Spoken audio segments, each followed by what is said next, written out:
Welcome back to the latest episode of our Meet the Mentor series here at Mentor Me. I've got the honoured guest of Mark Lloyd from Property Masters Academy. So, Mark, would you like to introduce yourself? Yeah, sure. So, Mark Lloyd. I've been in business around about 34 years. Last 19, 20 has been in property investing, teaching, developing. Incredible, and obviously that's a significant amount of time to be in property. You've seen it all, I imagine. So, let's go through in terms of a bit of your background then. So what sort of got you into property? Obviously you said you started in business first. What was the business experience that actually led you to getting into property? Yeah, well, I've set up about 6 or 7 businesses, sold 2 of those.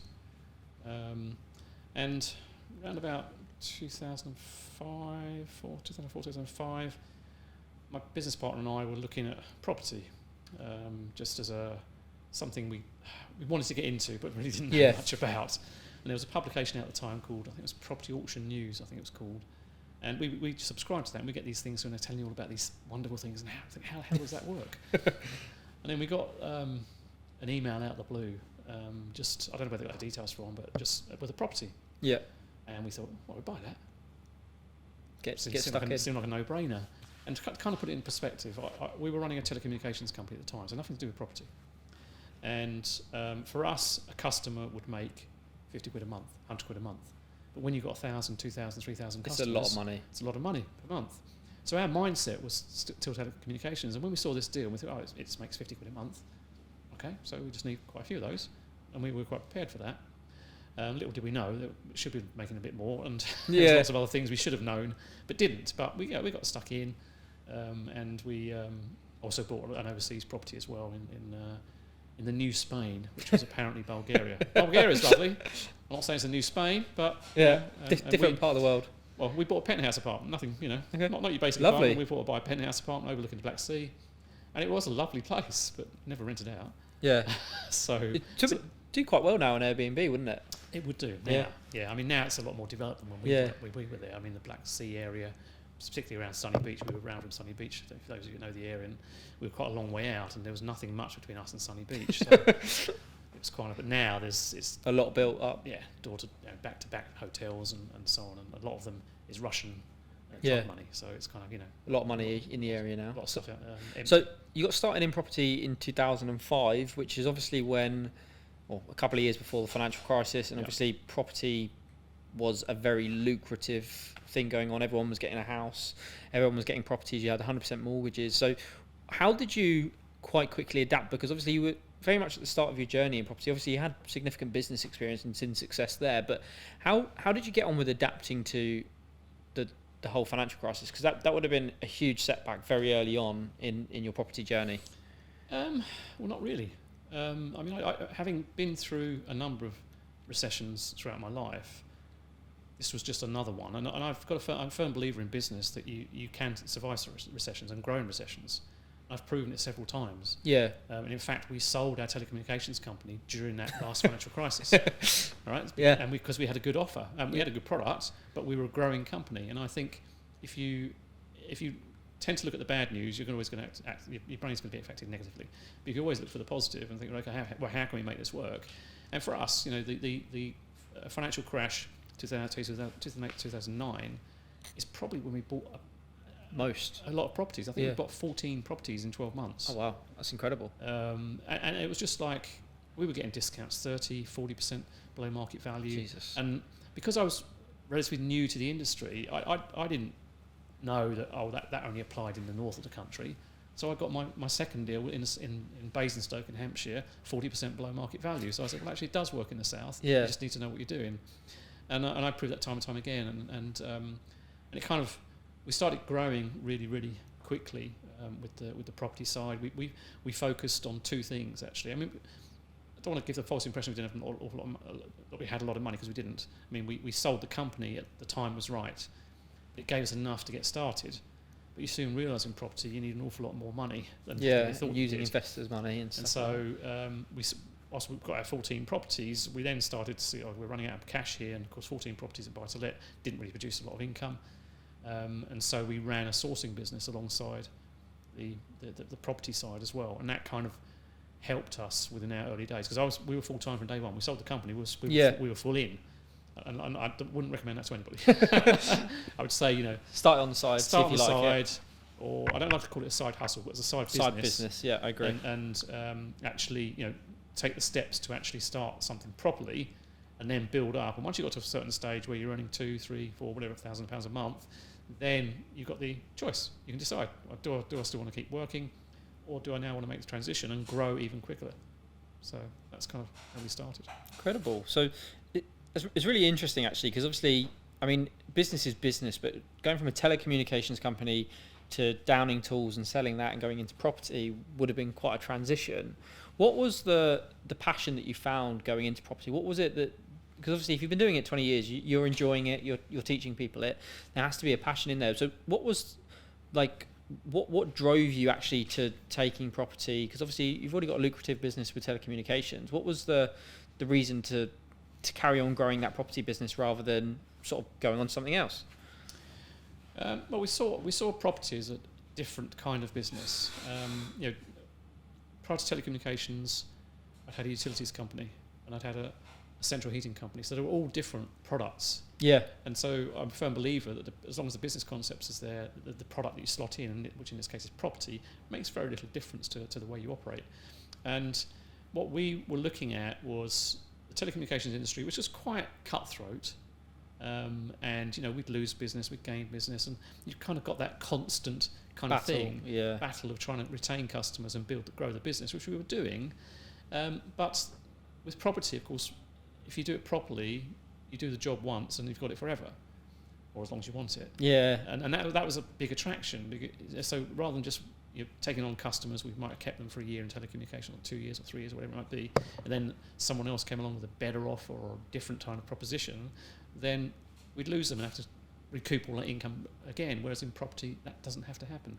Yeah, people always need homes if you're letting it out, right? Exactly. So you obviously had buy-to-lets, you've had deal sourcing, and then you've also gone into property development, right? Yeah, we've done lots of things in between, and we've done HMOs, options, rent-to-rents, development. So it's kind of we've done most of the strategies you've probably heard of out there, and even some that you haven't heard of. And it kind of gives us, when I'm looking at an opportunity, I can spot so many different opportunities rather than just one. And so that level of experience only comes with time. Yeah. If someone's, when we started out, it was like focus on one or two things, get them right, master that, and then go on to the next thing. The next thing for us, after buy-to-lets and deal sourcing, was HMOs. So we then went on to HMOs.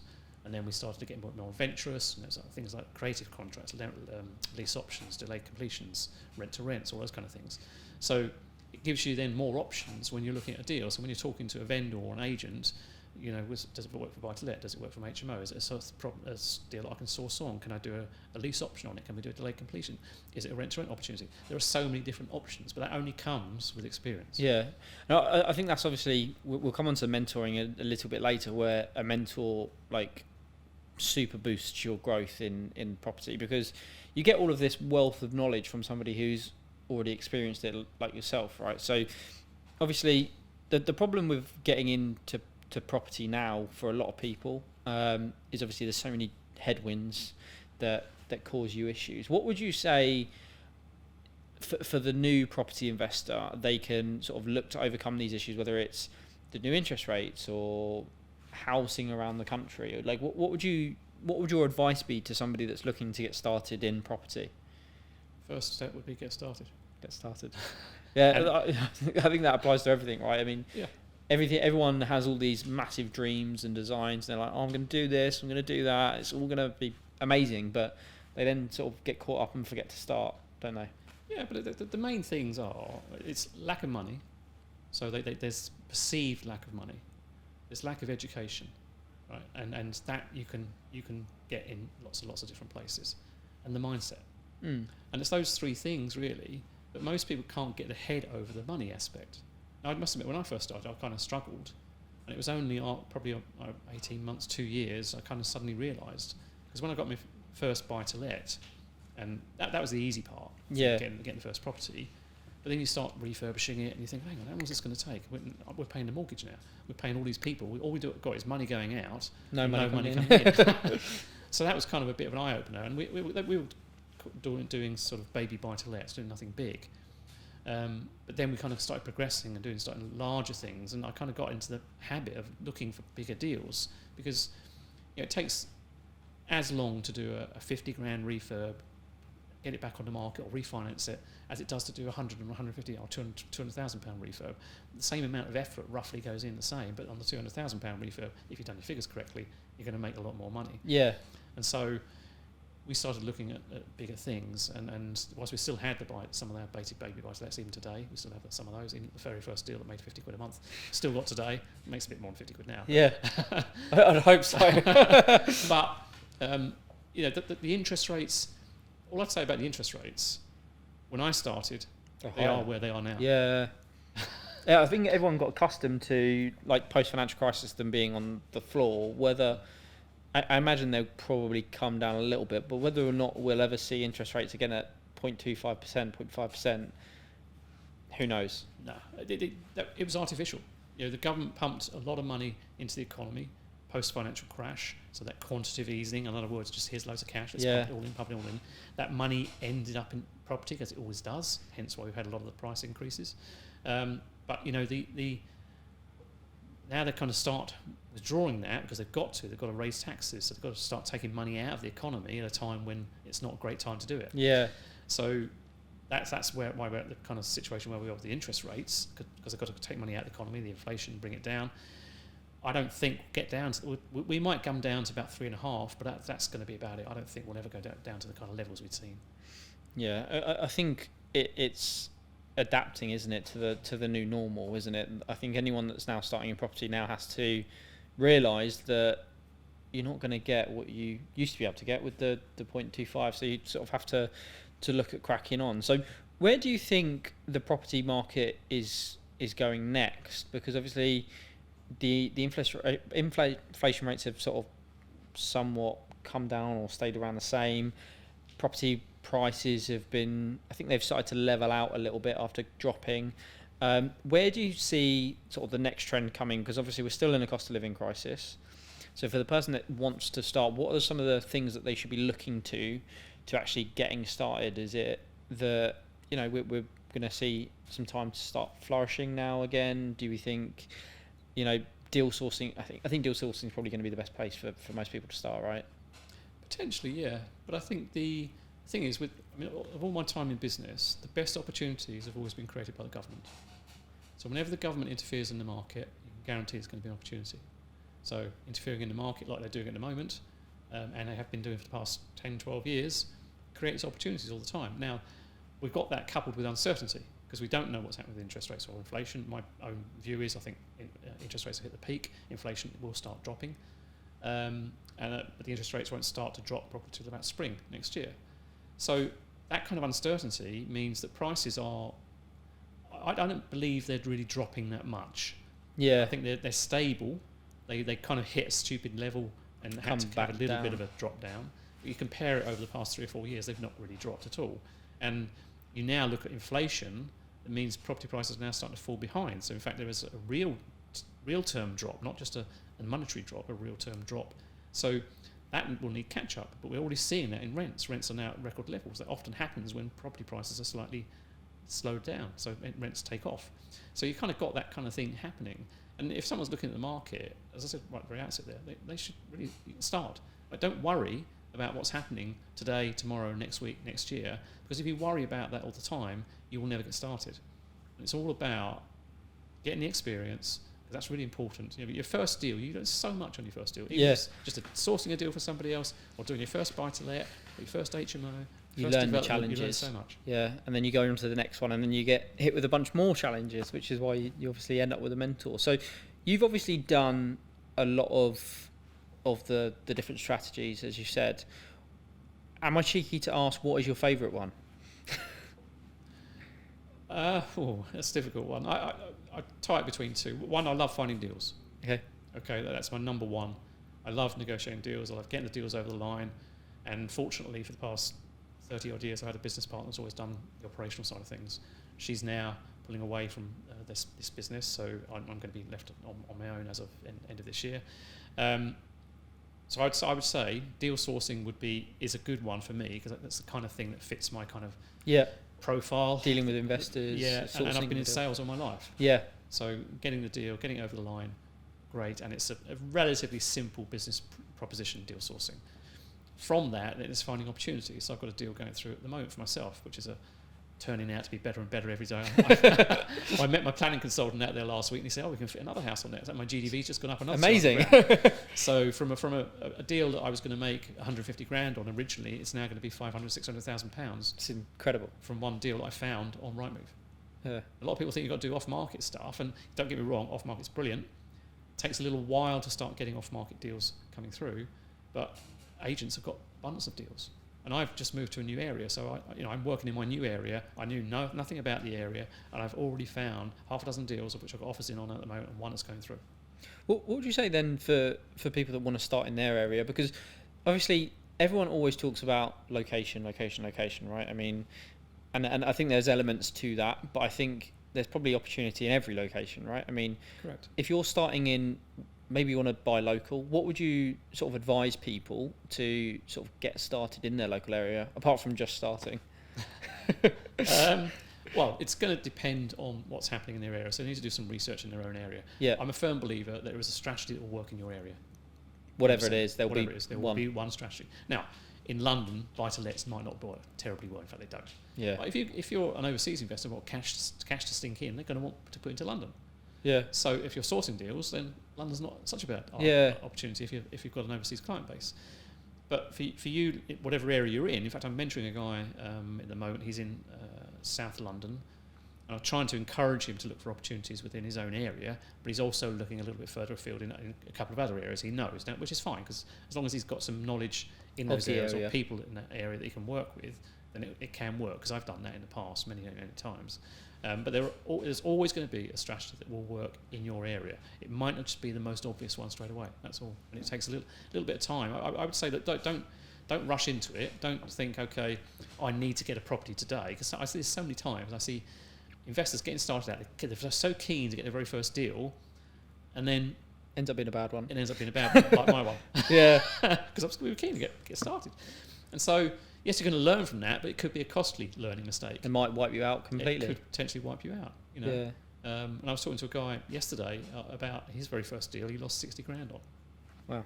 Yeah. And that could have potentially stopped you from ever getting into property again, right? I mean, it's huge amounts of money when you look at it. And for the new Gen Z investors that are going to be coming through, sort of in the next 10 years, or maybe some of them are already starting, like.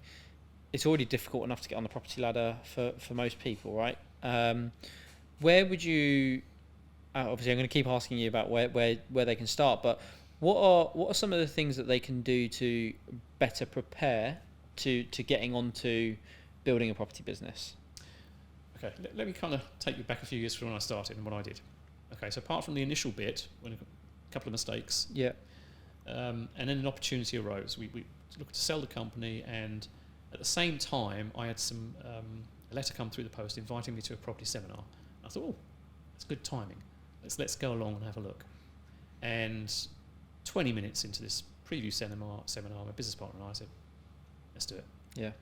And we made the decision to go along to a 3-day training course. That was a bit pitchy, using all the NLP techniques and that kind of stuff to trying to get you to sign up. But we knew this is what we were going to do. Yeah. So from then on, it was just thinking, okay, how are we going to do it? And I'm a firm believer of working with people that know what they're doing, been there, done it, so I can show you how to do it. Now, we spent a lot of money. Right? We spent, with that particular organisation, which is the Rich Dad organisation, we spent £45,000. Wow. Right, which included a number of training courses and a mentorship. 3 days, by the way. The mentorship was all of 3 days. Spend that kind of money, you want to get the maximum out of it, don't you? And that's probably, I'm not saying it's the only reason, but one of the reasons why we were more committed, because we spent that kind of money. Yeah. You want a return on your money.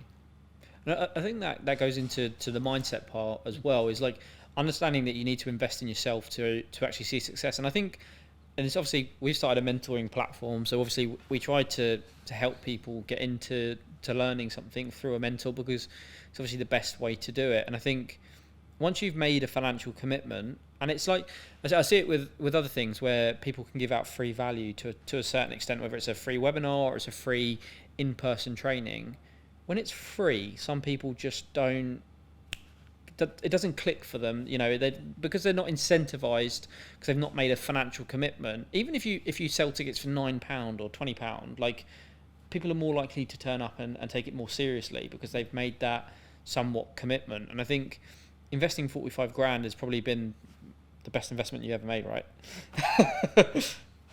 Taught me loads of stuff, accelerated us far beyond wildest dreams. I mean, at our peak, I think we had about 65 properties. We had a number of different things going on, plus the training company. So, that I don't think we could have got that acceleration without some of the stuff that we learned at the very beginning. And we've learned lots more since then. I mean, I've already done, myself personally, 2 mentorships this year, one in property, one outside of property, to learn different things that I wanted to learn. So it's a continual learning exercise. Yeah. But you're right, though, in terms of the value, price is what you pay, value is what you get. If you're paying nothing for something, then what kind of value do you think you're going to get? Whereas if you're putting something into it, you're going to get much more out of it. Definitely. So coming on to the training company, what was the decision for you to actually start educating people? Because obviously now there's hundreds of people claiming to be mentors and trainers, and obviously it's why we've started a business, right? I mean, because there's red flags all over the shop. But what was the decision that you took to actually start? Because it is giving back, it's your time as much as you're charging people, but you are giving up time to teach people and build that personal connection with them to help them start and succeed with their dreams. So what was the click for you? Like, what actually made you go, right, I want to start teaching people how to do this? Well, with the Rich Dad organisation, because we progressed relatively quickly, we were asked to be mentors with them. Incredible. And did that for a short period of time, which enabled me to see behind the scenes. And what I saw I didn't like at all. I went on some of their training courses as for the company. Yeah, as a mentor, watching. Not as a student, just watching. And the things you were asked to do to try and get people to sign didn't sit comfortably with me at all. Yeah. And we ended up having a little bit of a spat. So I walked away. But what happened was, which I was quite surprised about, I'd met an awful lot of people in that process, and every course I went to, I made sure that I got everybody's details, phone number, email address, and I started building up this kind of database. And because I was one of the few mentors within the kind of group environment within Rich Dad that answered questions, people knew you. Yeah, they followed me. And I kept getting emails from people saying, "Hi Mark, I've just come across this deal. Do you mind having a quick look at it for me?" Or "I've got a problem with doing a lease option. Who do I need to speak to? How do I structure it?" And so I was starting to spend an awful lot of time without any reward. It was taking it away from running the other business, really, the building the property business side of things. And I just sat down with my business partner and said, "Look, I can't keep doing this. I'm going to suggest we do a training day and we start to charge." Because it's just taking all my time now, and I'm it's wearing me down. It's quite tiring. And I just thought, we'll put on a training day. So we put on a 1-day training event, invited people. It wasn't expensive. I think we charged £100 or something like that for the day. The amount of value you get is huge. And we sat it in the middle of the country, Coventry. We sort of stuck a pin. Where's that place? Coventry. Middle of everyone. Yeah, but at the end of that day, people say, "Well, that's a fantastic day we've just done," because we ran what we call a mastermind day. So come along, ask your questions, we'll give you the answers, or people within the room will give you answers. At the end of the day, everybody said, "When's the next one?" We said, "We hadn't planned another one. That was a one-off event." Yeah. But for the next 12 months, we run them every single month. Wow. And then again, you kind of think, okay, we can't keep doing this, because £100 for the time and effort that's going in is it's not tiny. Business-wise, does not make sense. So when I went on holiday that year, my partner always used to take away my mobile phone. When the hotel safe, so I never had my phone with me. I just got myself a notepad and I started making notes of things. And I thought, why don't we just run a training company? And I wrote out a business plan for running a training company, and that's how we started Property Master Academy. Was to actually do something a little bit different. We've changed over the years. We used to we started copying some of the other models that were out there in terms of the formats of things, but then we thought, actually, you know what? Found our own lane. We prefer to focus on mentoring, because the disappointing thing about training courses is there's lots of people do them, but very few actually follow up from them. Yeah. So whereas for us, mentoring is not a training course. It's about doing things. It's about implementation. It's about getting results. It's not about sitting back and watching someone teach you something. That's a training course. Yeah, I heavily agree. Like, I mean, mentoring is, you are mentoring, advising them, but if the person doesn't do anything, you're not going to move forward. Like, you can sort of get through a training program or training course or like a day event and be like, oh, that was amazing, I've got so many things I want to do, and then never do it. Whereas when you've got a mentor, you've got that level of accountability that says, look, we've set these tasks, you're meant to go find a deal, you've got this deal, why is it not progressing? Like, you've got somebody constantly challenging you, teaching you throughout the process to pretty much, I'm not going to say guarantee success, because it is going to be down to the individual, right? But I mean, it's the best guarantee that you're going to get from somebody that's got 30 years experience. So you've obviously been training now for 10 years. Have you been mentoring for 10 years as well? Most of the time, yeah. So you've obviously seen a lot happen in those 10 years, and all of these companies come up. What would you say are some of the red flags that people should be looking for when they're actually looking to choose a property company to work with in terms of education? Yeah. God, like me, how long you got? There's a long list, I presume. What would you say is like the number one that people should look out for? I think if something looks really, really slick, there's a lot of money gone into that, to do that. To just get you to operators buy something else. That actually operate that way. They run a very, very slick kind of marketing campaign. They get you along to the event, and it's a heavy, heavy sale. There's a few of them that do that. Yeah. And they're very successful at it. I mean, they make a lot of money at it. What I would say is, I would say from the mentoring aspect, the training aspect, I think there are a lot of training companies out there, and some of them are really, really good. Some started yesterday. So first question I'd ask is, how long have you been doing it? Yep. How long have you been doing that strategy? If you're offering one strategy, right? So if you're focusing on rent to rent, for example, how long have you actually been doing that, and how many have you got? Right? Have you sourced some of those deals as well? So do you source them, or do you do them yourself? Because a lot of the sourced deals, in rent to rent in particular, are not very good deals. So is it a strategy they've actually done? And the same if you're looking at a mentor, whatever it is you're looking to do. So for example, if someone came to me and said, I want to do commercial property, Mark, so that's fine. I have some knowledge of commercial property. But I'm not the best. But I'm not the best to do it. Yeah. I can tell you who is. So check, is that a strategy that they've done, have implemented, got success at, before being able to pass that? Because you can't guide somebody or push them in the right direction if you haven't done it yourself. I agree, and that's why we vet everyone to make sure that, you know, if they're selling you something, it is something that they are actively doing themselves. Because I mean,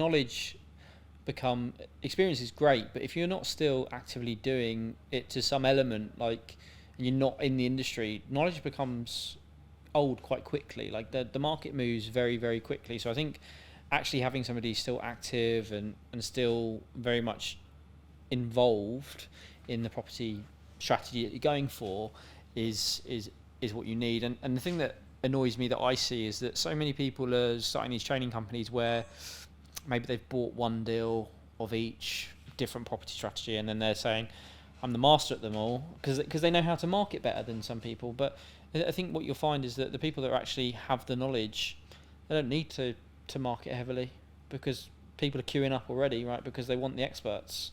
Yeah, no, I'd also say actually use Google. Yeah. Right. If I meet someone who've never heard of me before, I just say Google Mark Lloyd property. Touchwood. Sorted. You won't find a bad comment about me. You'll find a lot about me. Yeah. You'll find podcasts, this I've done, other things I've done, so you get to learn an awful lot about me just going online. Speak to other people. I'm always happy to say, well, yeah, if you want some references, no problem at all. We've got a bunch. So many of them. So got so many success stories. So what are some of the success stories that you could tell us around people that have come through your programs and seen some wins, starting their own property businesses? Yeah, I mean, there's one thing kind of that we have focused a bit of our energy on each year, and that's what's the Property Investor Awards, which are held Christmas time. Christmas time each year, and we've put people forward, and I think I read online that pretty much every year they've won newbie property person of the year from your. I think 6 out of 8 years we've one of our mentees has won it. It's incredible, and we've got another nominee again this year. They're going to win. Yeah, he's got a very good chance. Mo worked exceptional within his first year with us, and I'm still in touch with him because that's one of the things we don't tend to lose touch with our mentees. Some of them stay for more than a year anyway, but even those that don't, we still maintain contact with them. But he worked so hard in his first year, really, really worked hard, and with very little money. This was it. His challenge was he had no money. Yeah. Or very little anyway. So he did some very creative deals where he managed to get fine investor money, put the deal together, and made money out of it from thin air, obviously, but commission became very good at finding deals and putting the deal structure together. Yeah, I think that's always a challenge for most people is starting in property without any capital. So what would your advice be to somebody that is looking to start in property but doesn't have any capital? Is it begin networking with investors? Is there a specific strategy that maybe works a little bit better if you don't have cash? Okay, so the first thing is decide what you want. Okay, so what is it you're looking for? And financial freedom, all right? Put a figure on it. Yeah. What is your goal? I agree. Goal? I mean, just shooting for thin air is not going to be what drives you. And don't go for this is where I want to be goal. I want 10 grand a month or 20 grand a month. What's your need goal? What do you need now? If what would make a difference in your life now? If your outgoings are £3,000 a month, would another £2,000 a month make a difference to your life? Yes, it obviously would, right? Because you've just nearly 80% increased your income. So focus on that figure, because if you can hit that figure, which is a low one, getting to the next one's much easier. And so that's the first thing: is set a plan of action. So what's your goal? Then look at ways of achieving it. So there's a number of different ways in property. So if your goal is the equivalent of £2,000 a month, let's say, or £3,000 a month, that could be one flip. It could be one deal sourced. One deal sourced a month. It could be few rent-to-rents. It could be HMOs. It could be a number of buy-to-lets. But work it out. Break it down. All right. And if you don't know how to do that, then find something. Go on to YouTube. Go on to Google. We've got a YouTube channel. Yeah. I don't know what got on there now, but probably on there somewhere. There's had to be something on there. Yeah. Ask questions of people. Then once you've worked that out, you then know. Okay, so in order to do that, let's say I need 3 HMOs, and they're going to, in my area, they're going to cost 300 grand a piece. All right. So therefore, let's call it 400 grand to make the math simple. Therefore, for each HMO, I'm going to need £100,000 deposit plus money for refurbs. So let's call it £150,000. So I'm now with 3 HMOs. I need 450 grand. So now, how do I find that? Okay, that's when you now need to start thinking about investors. So I need to find £450,000. Where do I start? Well, to start, where's the obvious place to start? Family and friends. Why? Because they know you. They hopefully like you. Hopefully trust you as well. And they hopefully trust you. It's all about the know, like, and trust. Yeah. Now, if you were to come to me and say, Mark, I've seen you online. I've got this deal. I want you to invest with me. The answer's going to be no, because I don't know you. Don't know what credibility you've got, what experience you've got. Am I going to like you? And can I trust you? So it's those things. So the people that know you are your best bet initially. But there's always this thing, but no, none of my friends have got any money. The number of times I've heard that, just I don't go around with a T-shirt saying I've got 100 grand in the bank. I haven't got it in my forehead, right? You don't know. You need to ask. You need to ask. Well, there's a way of asking. You don't go out and say you've got any money. But the important thing is, and I get everybody to do this, is because they do like a brain dump of names. The important thing is it jogs your memory, because it's not just you knowing them; it's who they know. So that's how you expand your network very, very quickly. Linking into everyone, and I think the next step, obviously, of that, if you can't find it within family and friends, is getting to networking and building your network, building trust within your network, becoming the person that is very trusted in those specific areas. So, obviously, then on the mentoring side, what is the type of mentoring that you offer people that are looking to get started? Because you still obviously run the training days. What do you sort of look to cover in those days, alongside obviously what is the mentoring for people? Yeah, the training days vary. I mean, there is one particular course that we do, which is a variety of strategies. It's just more of an insight into property investing. That's really all it is. That's your day one. That's the best place to start. It covers all a number of different strategies, about 12 or 13 different strategies. So it's like a cookie jar, but you can't eat all the cookies at once. You need to pick on one or two. But it's designed to give you that choice. So okay, actually I quite like the sound of that one, or I don't like the rent to rent because rent to rent sounds a lot of hassle. Which personally, I think it is. So it helps you pick those out.